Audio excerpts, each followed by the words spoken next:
ഇന്ന് ചെയ്യാൻ പോകുന്ന റെസിപ്പി ആനി എന്താ ചെയ്യാൻ പോകുന്നതെന്ന് ചോദിച്ചാൽ എല്ലാവരും ഇപ്പോൾ കണ്ണും പൂട്ടി പറയും നോൺ വെജ് ഏതെങ്കിലുമായിരിക്കും ചെയ്യാൻ പോകുന്നത്. അതിന് യാതൊരു സംശയവുമില്ല. എൻ്റെ പ്രേക്ഷകർ പറയുന്ന എല്ലാ കാര്യവും സത്യം തന്നെയാണ്. കാര്യം ഇപ്പം എന്നെ കാണാൻ തുടങ്ങിയിട്ട് കുറച്ച് നാളൊന്നുമല്ല. ഈ പറഞ്ഞ പോലെ എന്നാ പറഞ്ഞാൽ 10-20 വർഷമായില്ലേ നമ്മൾ തമ്മിലുള്ള ഒരു നല്ലൊരു ബന്ധമുള്ളത്. അതുകൊണ്ട് ഇനി ഞാൻ എന്നാ കള്ളം പറഞ്ഞാലും എന്നാ സത്യം പറഞ്ഞാലും ഈ പറഞ്ഞ പോലെ എൻ്റെ പ്രേക്ഷകർക്ക് എൻ്റെ കള്ളത്തരം കണ്ടുപിടിക്കാൻ വലിയ പ്രയാസമൊന്നുമില്ല. ദൈവം തമ്പുരാൻ്റെ കൃപ കൊണ്ട് എന്നാന്നോ ഞാൻ ഇതുവരെ എൻ്റെ പ്രേക്ഷകരോടും അല്ലെങ്കിൽ തന്നെ എൻ്റെ ബേസിക്കലി എനിക്ക് ആരോടും ഒരു കള്ളം പറയാനോ പ്രവർത്തിക്കാനോ അറിയാൻ മേല. അതുകൊണ്ട് നമ്മൾ ഇത്രയും കാര്യം എന്നത്തിനാണ് പറഞ്ഞാൽ ഒരു ചെറിയൊരു നോൺ വെജ് റെസിപ്പിയുടെ കാര്യത്തിന് വേണ്ടിയിട്ടല്ലേ ഞാൻ ഇത്രയൊക്കെ ജാമ്യം എടുക്കുന്നത്.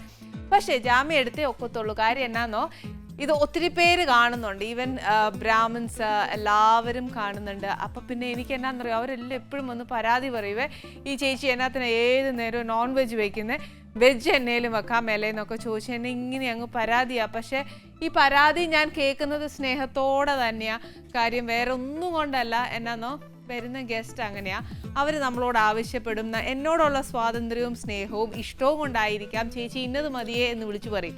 അപ്പം എന്നാ നമ്മൾ അതനുസരിച്ചല്ലേ ഉണ്ടാക്കി കൊടുക്കണ്ടേ. അപ്പം എന്നാ ഇല്ല മോളെ ഇതേ ഉള്ളൂ എന്ന് പറയുമ്പോഴത്തേക്ക് അവർക്ക് തന്നെ മനസ്സിനകത്ത് ഒരു വിഷമം വരികയല്ലേ. അതുകൊണ്ട് ചുരുക്കി പറഞ്ഞാൽ ഇന്ന് നമ്മുടെ ഗസ്റ്റ് എന്നോട് ആവശ്യപ്പെട്ട അനുസരിച്ചാണ് ഞാൻ ഇന്ന് ഈ ചിക്കൻ കറി വെക്കാൻ പോകുന്നത്. ഇതിന് വേണ്ടിയ സാധനങ്ങൾ എന്നാ നോക്കിക്കോ. ഇതിപ്പോൾ ഏകദേശം 1 കിലോ വരുന്ന ചിക്കനാണേ. നെക്സ്റ്റ് കുറച്ച് പുളിയില്ലാത്ത തൈര്, കുറച്ച് മഞ്ഞൾപ്പൊടി, കുറച്ച് ഉപ്പ്, പിന്നെ കുറച്ച് ഒരു 2 സവാള, ഒരു മുഴുത്ത ടൊമാറ്റോ, കുറച്ച് മല്ലിപ്പൊടി, കുറച്ച് ഗരം മസാല, കുറച്ച് കാശ്മീരി മുളക് പൊടി, ഇച്ചിരി വെളുത്തുള്ളി. ഒരു ഇച്ചിരി വെളുത്തുള്ളി എന്ന് പറയുമ്പം ഒരു വലിയ അല്ലിയാണെങ്കിൽ ഒരു 8 എണ്ണം എടുത്തോയേ. കുറച്ച് ജീരകപ്പൊടി. ഇത് ഉണ്ടാക്കാൻ പോകുന്ന നെയ്യിലാ, അതുകൊണ്ട് കുറച്ച് നെയ്യ്, കുറച്ച് പച്ചമുളക്, കുറച്ച് പുളി പിഴിഞ്ഞതാണ്. ഇത് ഇച്ചിരി കട്ടിക്ക് പിഴിഞ്ഞ് വെച്ചേക്കുക. ഇത്രയും സാധനമാണ് നമുക്ക് ഇതിന് വേണ്ടിയത്. അപ്പോൾ ഫസ്റ്റ് എന്നാ ചെയ്യേണ്ടതെന്ന് വെച്ചാൽ നമുക്ക് ഈ ചിക്കൻ ഒന്ന് മാരിനേറ്റ് ചെയ്ത് വെക്കണം. അതിനകത്ത് ഒരുപാട് സാധനങ്ങളൊന്നും മാരിനേറ്റ് ചെയ്യാനില്ല, ഒരു ഇച്ചിരി സാധനങ്ങളേ ഉള്ളൂ. ഫസ്റ്റ് എന്നാന്ന് വെച്ചാൽ ശുഭമായിട്ട് നമുക്ക് ഐശ്വര്യമായിട്ട് മഞ്ഞപ്പൊടിയെ തുടങ്ങാം. കുറച്ച് മഞ്ഞപ്പൊടി, ഇച്ചിരി ഉപ്പും, ഇത്രയും ചിക്കനെ പിടിക്കാനുള്ള ഉപ്പ്. പക്ഷെ എന്നാൽ നമ്മൾ ഗ്രേവിയിൽ ഒരു ഇച്ചിരി ഉപ്പിടുന്നുണ്ട്, അതുകൊണ്ട് അത്രയും വേണ്ട. പിന്നെ നമ്മുടെ ഈ ചിക്കൻ, അതിൻ്റെ കൂട്ടത്തിൽ ഇച്ചിരി തൈര്,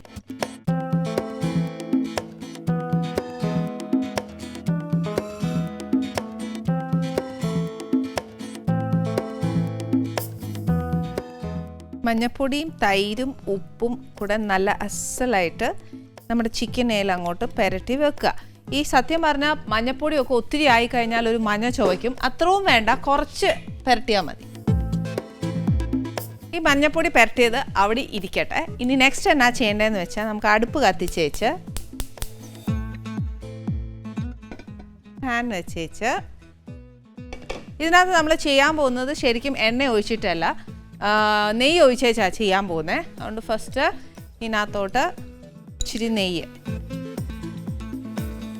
ഒരു 2-2.5 ടീസ്പൂണോളം നെയ്യ് വേണം. ഇപ്പം നിങ്ങളിത് ടി വി കൂടെ കാണുമ്പോഴത്തേന് ഞാൻ ഏതാണ്ട് ഒത്തിരി നെയ്യ് ഇടുന്ന പോലെ തോന്നും. പക്ഷെ ഒന്നുമില്ല. വേണ്ട, എൻ്റെ ടീസ്പൂൺ കണ്ടോ, ഇതിനൊരു 2.5 ടീസ്പൂണേ ഞാൻ ഇട്ടിട്ടുള്ളൂ.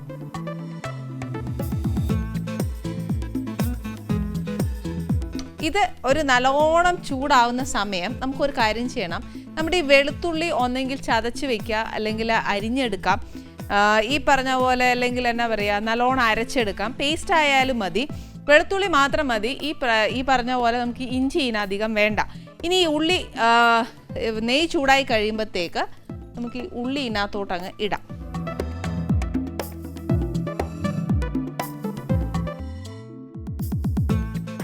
ഇത് ശരിക്കും പറഞ്ഞാൽ നല്ല അസലായിട്ട് വഴന്ന് വരണം.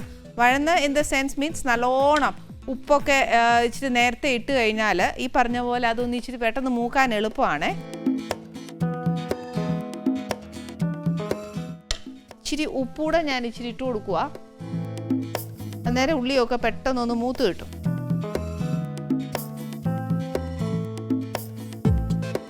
ഈ ചിക്കൻ കറി വെക്കുമ്പോൾ ആക്ച്വലി എന്നാണെന്നറിയാമോ, നമ്മുടെ ഈ മല്ലിപ്പൊടി, മുളക്, എന്നാ പറയുക, ജീരകം, ഗരം മസാല ഇതെല്ലാം തനിയെ എടുക്കണം. അതായത് പൊടിച്ചതല്ല, മല്ലി, മുളക് എന്ന് പറഞ്ഞിട്ട് തനിയെ എടുത്തേച്ച് അതൊന്ന് ഡ്രൈ റോസ്റ്റ് ചെയ്തതിന് ശേഷം വെളുത്തുള്ളിയും കൂടെ ചേർത്ത് അരക്കുക ചെയ്യുന്നത്. ഇതിൻ്റെ കൂട്ടത്തിൽ തന്നെ നമുക്ക് ഈ വെളുത്തുള്ളിയും കൂടെ അങ്ങ് ചേർക്കാം. അപ്പം എന്നാന്ന് വെച്ചാൽ ആ പച്ചച്ചോവ അങ്ങ് മാറുമല്ലോ. അതല്ല നമ്മൾ തനിയെ എടുത്താൽ ഡ്രൈ റോസ്റ്റാണ് ചെയ്യുന്നതെന്ന് വെച്ചാൽ അങ്ങനെ ഈ പറഞ്ഞ പോലെ അതിൻ്റെ കൂടെ ഒരുമിച്ച് അരച്ചേച്ചാൽ മതി.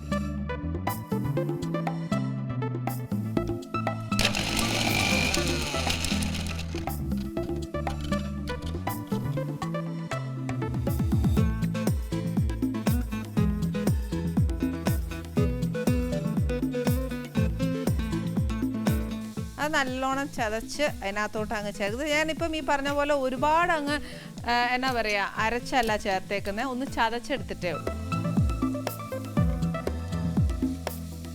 ഇതിൻ്റെ കൂടെ തന്നെ മൂക്കേണ്ട ഒരു സാധനമാണ് പച്ചമുളക്. അപ്പോൾ പച്ചമുളകും ഇതിൻ്റെ കൂടെ ചേർക്കാം.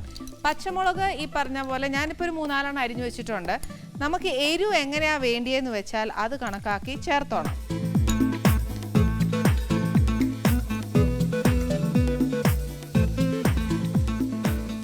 പച്ചമുളകും വെളുത്തുള്ളിയും ഒക്കെ ഇട്ട് കഴിഞ്ഞാൽ പിന്നെ അതിൻ്റെ കൂട്ടത്തിൽ ചേരേണ്ട ഒരു സാധനമായിരുന്നു കറിവേപ്പില. ഇന്ന് എൻ്റെ ഫ്രിഡ്ജിനകത്ത് ഒരുപാടില്ലാത്തതുകൊണ്ട് എൻ്റെ കറിയിൽ ഇന്ന് ഇച്ചിരി കറിവേപ്പില കുറവായിരിക്കും. ഇതൊരു ഇച്ചിരി നല്ലതായിട്ട് മൂക്കണം. അതായത് നമ്മുടെ സവാള ഒരു ബ്രൗൺ കളർ ആവണം. ആയാൽ മാത്രമേ അതിന് ആ ടേസ്റ്റ് വരത്തുള്ളൂ. ഇല്ലാന്നുണ്ടെങ്കിൽ ഈ സവാള മുഴുവൻ മൂത്തതിന് ശേഷം വന്നു ഞാനിപ്പോൾ പൊടി ചേർക്കാൻ പോകുന്നത്. അതല്ല നമ്മൾ ഇനിയിപ്പോൾ പച്ചമല്ലി അങ്ങനെ ചേർക്കുവാണെന്നുണ്ടെങ്കിൽ വഴറ്റുന്ന സമയത്ത് തന്നെ ഇപ്പുറത്തൊരു പാത്രം വെച്ചേച്ച് മല്ലി, മുളക് ഇതെല്ലാം അങ്ങോട്ട് വറുത്തേച്ച് വെളുത്തുള്ളിയുടെ കൂടെ അരച്ചെടുത്തേച്ചാലും മതി. അത് പറ്റുന്നില്ല എന്നുണ്ടെങ്കിൽ ഇങ്ങനെ ചെയ്യുക. അതായത് ഞാനിപ്പോൾ ചെയ്ത പോലെ ഉള്ളിയും പച്ചമുളകും വെളുത്തുള്ളിയും കൂടെ ഒന്ന് ചതച്ചേച്ച് ഇതിനകത്തോട്ട് ചേർക്കുക, നല്ലോണം മൂപ്പിക്കുക.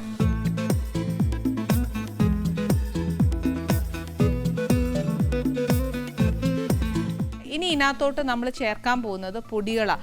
അതായത് നേരത്തെ നമ്മൾ ഡ്രൈ റോസ്റ്റ് ചെയ്യാൻ പറഞ്ഞ പൊടികളാണ് നമ്മളിപ്പോൾ ഇതിനകത്തോട്ട് ചേർക്കാൻ പോകുന്നത്. നമ്മൾ നേരത്തെ ചിക്കനകത്ത് ഇച്ചിരി മഞ്ഞൾപ്പൊടി ചേർത്തിട്ടുണ്ടായിരുന്നു.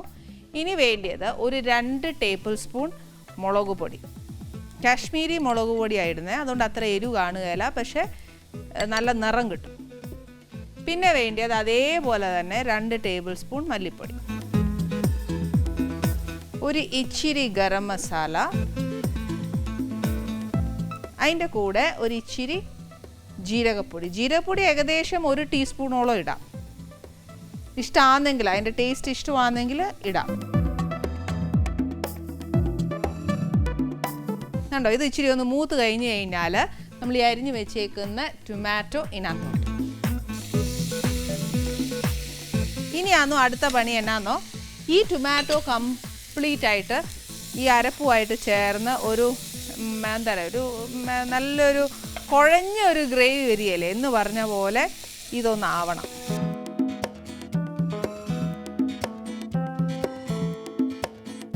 കണ്ടോ, ഇപ്പം തന്നെ അതിങ്ങനെ കുഴഞ്ഞു വരുവാണേ. നമ്മുടെ എണ്ണ തെളിയിക്കണമെന്നുണ്ടെങ്കിൽ ഞാൻ എപ്പോഴും പറയുന്ന കൂട്ടാണ്, നമ്മൾ ആദ്യം പറയുന്ന കൂട്ട് തന്നെയാണ്. ഇച്ചിരി വെള്ളം ഒഴിച്ചു കൊടുത്തേച്ചാൽ ഈ പറഞ്ഞ പോലെ എണ്ണ തെളിഞ്ഞുകൊണ്ടിരിക്കും. ഒത്തിരി അങ്ങ് ഒഴിച്ചേക്കല്ല, പിന്നെ അത് വറ്റിച്ചെടുക്കാനൊക്കെ പ്രയാസമാണ്. കണ്ടോ, നമ്മൾ ചേർക്കുന്നതൊക്കെ ആ വെള്ളം അങ്ങ് ഇതിലങ്ങ് എന്നാ പറയുക നല്ലോണം പിടിച്ചേച്ച് അതങ്ങ് ഈ പറഞ്ഞ പോലെ നല്ല പേസ്റ്റ് പരുവത്തിനായിക്കൊണ്ടിരിക്കുവാണ്. കണ്ടോ, ആ എണ്ണ നമ്മൾ നേരത്തെ ഞാൻ പറഞ്ഞില്ലേ, നമ്മൾ ആ എണ്ണ നെയ്യ് ഒഴിച്ച നെയ്യെല്ലാം ഇങ്ങനെ എന്നാ പറയുക അരികിലെല്ലാം ഇങ്ങനെ പറ്റി പിടിച്ച് അതങ്ങ് തെളിഞ്ഞു വരുക. ഇതിപ്പോൾ ഏകദേശം നല്ലതായിട്ട് മൂത്തിട്ടുണ്ട്, നല്ല ഡീപ്പ് ബ്രൗൺ ആയിട്ടുണ്ട്. ഈ പറഞ്ഞ പോലെ ആ നെയ്യെല്ലാം തെളിഞ്ഞു വരുവാന്നേ. അതിൻ്റെ പരുവ് എങ്ങനെയാണെന്ന് വെച്ചാൽ പെട്ടെന്ന് നമുക്ക് മനസ്സിലാക്കാൻ തന്നെ പറഞ്ഞു തരുന്നത് എന്നാന്നോ, നമ്മൾ ആ ചേർത്തേക്കുന്ന നെയ്യെല്ലാം ഇങ്ങനെ തെളിഞ്ഞ് എണ്ണ തെളിയും നമ്മുടെ ആ അരപ്പിനകത്ത്. ഇനി ഇതിനകത്തോട്ട് നമ്മൾ നേരത്തെ പുരട്ടി വെച്ചേക്കുന്ന ഇറച്ചി ഇടുവാണേ. ഈ ഇറച്ചിക്കറി വെക്കുമ്പോൾ ഉണ്ടല്ലോ, ശരിക്കും ഒരു തൈര് ചേർത്ത് വെക്കുവാണെങ്കിൽ ഇറച്ചി നല്ല സോഫ്റ്റ് ആവും. അത് രണ്ടാമത്തെ ആണെങ്കിൽ ഒരു പ്രത്യേക ടേസ്റ്റും കൂടിയാണ്. പിന്നെ ഇറച്ചി പെട്ടെന്ന് വേവാനായിട്ട് അത് സഹായിക്കും.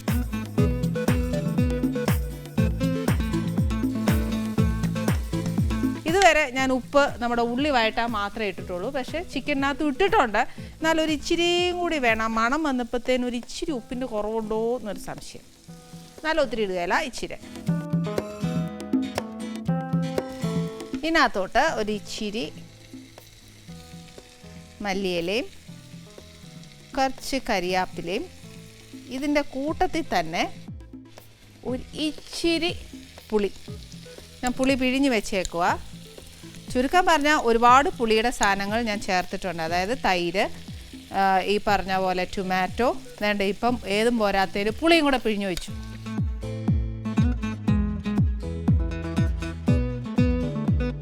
ഇനി ഇതിനകത്ത് ഒന്നും ചേർക്കാനില്ല. ഈ പറഞ്ഞ പോലെ ആ ഒരു ഇറച്ചിയിൽ നിന്ന് ഊറുന്ന വെള്ളം വെച്ചേച്ച് നല്ലോണം ഒന്ന് വേവിച്ച് പുരട്ടിയെടുക്കണമെങ്കിൽ അങ്ങനെ ചെയ്യാം. അതല്ല ചാറോടെ നല്ല കുറുകിയ ചാറോടുകൂടി വേണമെന്നുണ്ടെങ്കിൽ അങ്ങനെ ചെയ്യാം. ഇതെന്തായാലും നല്ല ടേസ്റ്റുള്ള ഒരു ചിക്കൻ കറിയാണ്. ഇതിൻ്റെ കൂടെ നെയ്ച്ചോറോ അല്ലെങ്കിൽ തേങ്ങാച്ചോറോ അപ്പമോ പത്തിരി നല്ലതാ, പിന്നെ എന്താ പറയുക നെയ്പത്തിരി നല്ലതാ. ഇതൊക്കെ നല്ല ടേസ്റ്റ്. ഇത് ഏത് കഴിച്ചാലും ഉണ്ടല്ലോ നല്ല ചൂടോടെ കഴിക്കാം. ഇനി ഇത് എന്താണെന്ന് വെച്ചാൽ വീട്ടിൽ എന്തായാലും നമ്മൾ ചെയ്ത് നോക്കിയാൽ മാത്രമേ ഇതിൻ്റെ ടേസ്റ്റ് അറിയത്തുള്ളൂ. തിളച്ച് കഴിഞ്ഞാൽ ചെറിയ സിമ്മേ വെച്ചേച്ച് വേണം ഇറച്ചിക്കറി ബാക്കിയും കൂടെ വേവിച്ചെടുക്കാൻ. കാര്യം ഇതിനകത്ത് നമ്മൾ ഇഷ്ടംപോലെ വെള്ളമൊന്നും ചേർക്കുന്നില്ല. എനിക്ക് എപ്പോഴും ഇഷ്ടം ഇറച്ചി നൂറുന്ന വെള്ളവും ഈ അടച്ചു വെക്കുമ്പോൾ അതിൽ നിന്നും കുറേ വെള്ളം വരും. അതിൽ നിന്ന് ഉണ്ടാകുന്ന ഒരു ഇറച്ചിക്കറിയുടെ സ്വാദ് ഒരു പ്രത്യേകമാണ്. അതുകൊണ്ട് അതിൻ്റെതായ സമയം കൊടുക്കാം.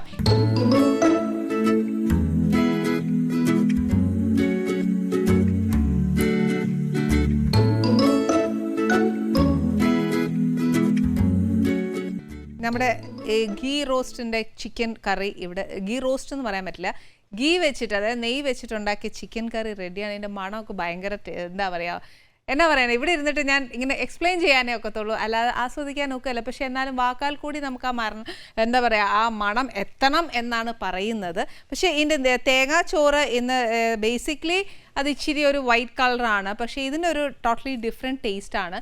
ഇത് ഞാൻ ഇനിയിപ്പോൾ പറഞ്ഞു തന്നുകൊണ്ടിരുന്നു കഴിഞ്ഞാൽ നേരം പോവും.